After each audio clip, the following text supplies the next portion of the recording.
प्रश्नावली 11.1 का अब हम अंतिम प्रश्न 7वां सॉल्व करेंगे।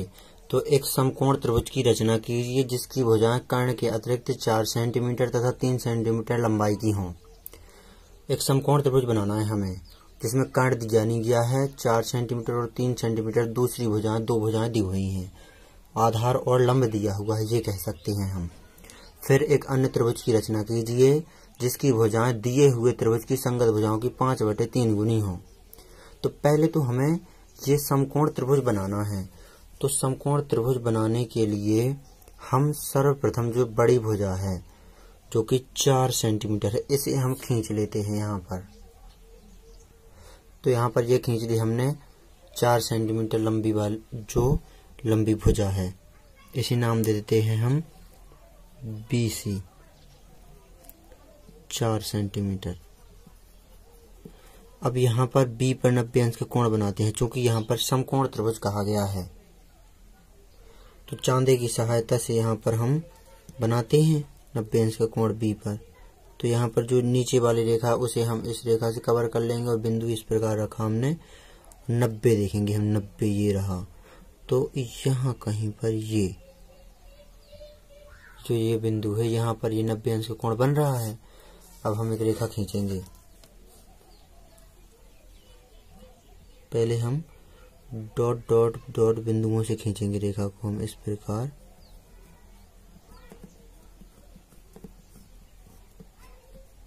इस प्रकार हमने खींचा। अब हमें कहा गया है कर्ण के अतिरिक्त, तो कर्ण तो इस प्रकार होगा। यहाँ पर 90 अंश का कोण हमने बना ही लिया है क्योंकि समकोण त्रिभुज 90 अंश का कोण बनता है। अब यहाँ पर 3 सेंटीमीटर उसकी दूसरी भुजा, तो एक भुजा तो 4 सेंटीमीटर ये होगी, अब ये वाली होगी 3 सेंटीमीटर क्योंकि कर्ण तो यहाँ पर कर्ण के अतिरिक्त ही कहा गया है। तो यहाँ पर अब हम 3 सेंटीमीटर जो लंबी भुजा खींच देते हैं, हम स्केल की सहायता से खींच देते हैं यहाँ पर। ये हमने खींच दी 3 सेंटीमीटर लंबी भुजा। अब इसे नाम देते हैं बिंदु को हम A। अब इस A को हम C से मिला देते हैं।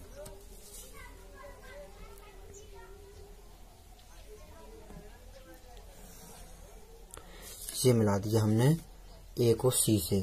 तो ये इस प्रकार ये त्रिभुज बन गई, त्रिभुज ABC की जो समकोण त्रिभुज है उसकी रचना हमने कर ली है 4 सेंटीमीटर और 3 सेंटीमीटर लंबाई वाली भुजा वाली त्रिभुज की। अब हम चूंकि यहाँ पर देखिए आप फिर एक अन्य त्रिभुज की रचना करना है हमें, तो जिसकी भुजाएं दिए हुए त्रिभुज की, जो दिया हुआ त्रिभुज ABC है, इसकी भुजाओं की, इसकी संगत भुजाओं की 5/3 गुनी है। तो यहाँ पर सीधा सीधा हमें 3 का भाग 5 में देना है, तो 1 से अधिक जा रहा है। तो यानी कि जो दूसरा त्रिभुज बनेगा वो ABC से बड़ा त्रिभुज बनेगा। जब नीचे वाली संख्या का ऊपर वाली संख्या में 1 से अधिक हो जाए भाग, तो बड़ा त्रिभुज बनता है। जो दिया हुआ ये त्रिभुज है इससे तो बड़ा त्रिभुज बनेगा। तो इसके लिए हम BX किरण को खींचेंगे। सर्वप्रथम खींच देते हैं हम तो BX किरण को भी।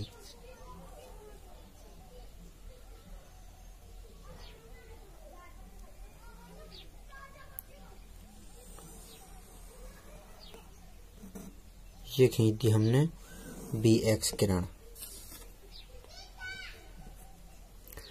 अब यहाँ पर 5/3, इन दोनों में अधिकतम 5 है, तो यहाँ पर BX किरण को 5 बराबर भागों में यहाँ पर हम बांटेंगे। अब तो ये बांट दिया हमने BX किरण को 5 बराबर भागों में, X1, X2, X3, X4 और X5, इन 5 बराबर भागों में बांट दिया। अब हम देखेंगे 5/3 गुनी कहा है, तो यहाँ पर हम जो 3 है X3, क्योंकि बड़ा त्रिभुज बनना है तो X3 को हम C से मिलाते हैं यहाँ पर सर्वप्रथम। अब हम मिला देते हैं।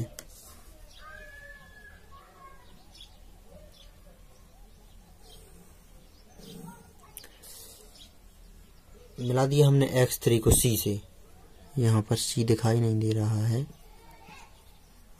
ये C से मिला दिया हमने X3 को। अब हम यहाँ पर जो कि बड़ा त्रिभुज बनना है तो हम BC जो भुजा है इसको थोड़ा बढ़ा देते हैं और जो AB है उसको भी बढ़ा देते हैं। तो हमने ये बढ़ा दिया। अब यहाँ पर 5 जो x5 को देखेंगे अब हम, तो x5 से x3c के समांतर एक रेखा x5c' इस प्रकार इसी रेखा के समांतर खींचेंगे हम, तो वो खींचेंगे हम चाप द्वारा। तो यहाँ पर बिना किसी माप का हम यहाँ पर चाप लगाएंगे x3 पर,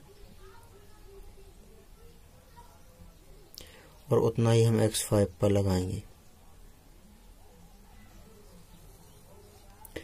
अब हम इस कोण को मापेंगे इस बिंदु से इस बिंदु तक, तो ये माप लिया हमने। अब उतना ही हम यहाँ पर भी लगा देंगे चाप, कट मार देंगे।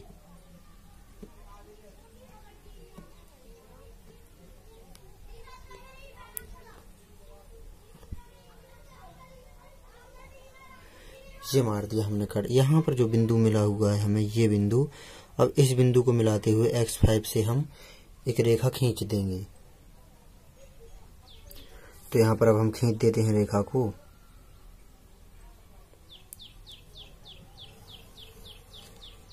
ये खींच दी हमने, देखा x5c', यहाँ पर c' बिंदु ये हमें मिल गया जो हमने खींच दी x3c के समांतर x5c' रेखा। अब हम इसी प्रकार इस AC के समांतर a', c' रेखा खींचेंगे।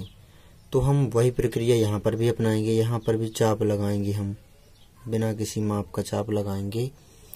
यहाँ पर ये लगा दिया हमने इतना चाप, उतना ही चाप इस C पर लगाएंगे हम, C' पर, माफ कीजिए।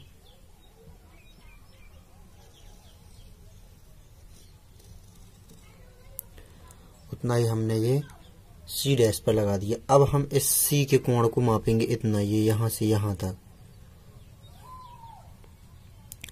ये माप लिया हमने। उतना ही इस बिंदु पर रख करके हम कट मार देंगे। तो ये मार दिया हमने कट। अब ये बिंदु जो मिला हुआ है हमें, इस बिंदु से होते हुए C' से एक a', c' रेखा हम खींच देंगे भुजा।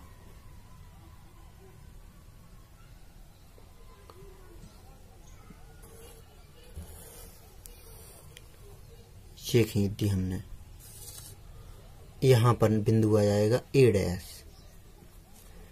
तो ये हो गई हमारी जो समकोण त्रिभुज ABC जो दिया हुआ त्रिभुज है, उस त्रिभुज ABC के त्रिभुज के एक अन्य त्रिभुज की रचना हमने कर ली, a', b, c', जिसकी भुजाएं दिए हुए त्रिभुज ABC की संगत भुजाओं की 5/3 गुनी है। तो यहाँ पर आप इस जो प्रश्न 7वां है, इसमें भी आप रचना के पद में इस प्रकार लिख लेंगे कि सर्वप्रथम BC खींचा हमने 4 सेंटीमीटर, फिर बिंदु B पर 90 अंश का कोण बनाया, फिर हमने ये AB खींचा 3 सेंटीमीटर, और A को हम BC से मिला देते हैं। इस प्रकार समकोण त्रिभुज ABC बन जाता है। फिर हमें एक अन्य त्रिभुज की रचना करना है। इसके लिए हम BX किरण खींचते हैं, जो कि बिंदु B पर न्यून कोण बनाती हुई होती है। फिर हम BX किरण को 5 समान भागों में, ये हम 5 समान भागों में बांट देते हैं, और फिर हम x3 को C से मिला देते हैं, और x3c रेखा के समांतर हम x5c' रेखा खींचते हैं, और फिर उसी प्रकार हम AC के समांतर भी a', c' रेखा खींचते हैं, और हम a' को B और C से मिला देते हैं। इस प्रकार त्रिभुज a', b, c' भी बन जाता है, जो कि दिए हुए त्रिभुज ABC की संगत भुजाओं की 5/3 गुनी है। जो त्रिभुज a', b, c' की भुजाएं हैं, वो दिए हुए त्रिभुज ABC की संगत भुजाओं की 5/3 गुनी है। अब हम यहाँ पर रचना का औचित्य भी देख लेते हैं।